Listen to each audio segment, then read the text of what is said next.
From Ohio, why do we have guns? Why do we have the Second Amendment? Is it to hunt? Sure. Self-defense? That's even more important. But the fact is, you read the founders, Federalist 46, James Madison, contrasts us with the tyrannical governments of Europe who are, quote, afraid to trust the people with arms.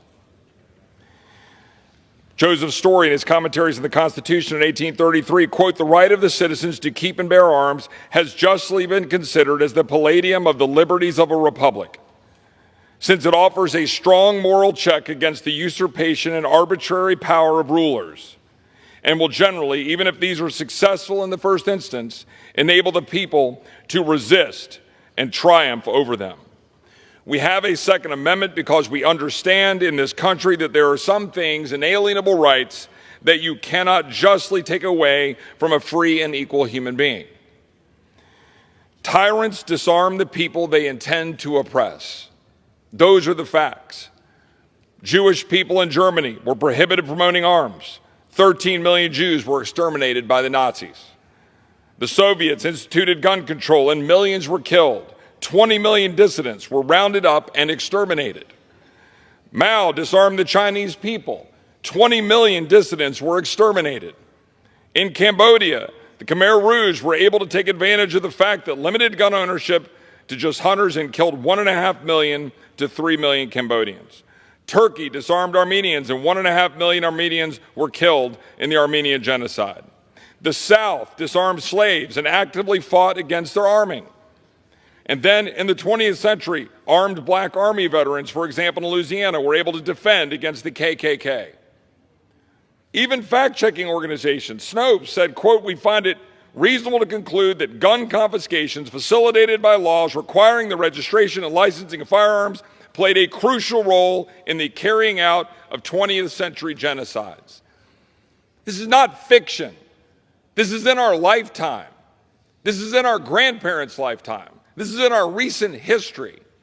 This is why the Second Amendment matters. It's not trivial. It's not something you just brush aside. This is a foundation of liberty. It's who we are. But in order to sell a lie to the American people, that the government will protect them from all manners of evil, while defunding the police, leaving our borders wide open, I'm glad my colleagues can suddenly find Uvalde on a map,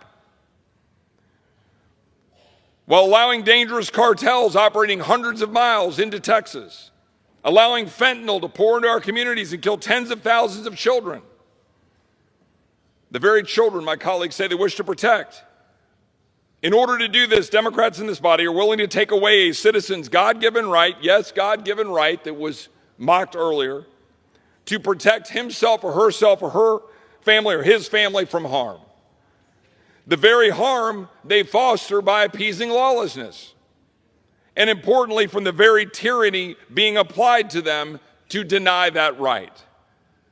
That is what is at stake.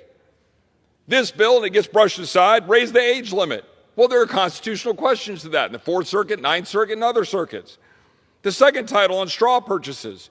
The very straw purchases Democrat DAs don't even want to really prosecute would prohibit a law-abiding citizen from giving a gun to a friend as a gift. Safe storage would make it unlawful for me to have the 22 and the 20 gauge propped up by my door right now in Texas to kill coyotes and snakes. It would make it unlawful. This will not do any good. It will harm Americans, and it undermines our foundational liberties that is crucial for a free state.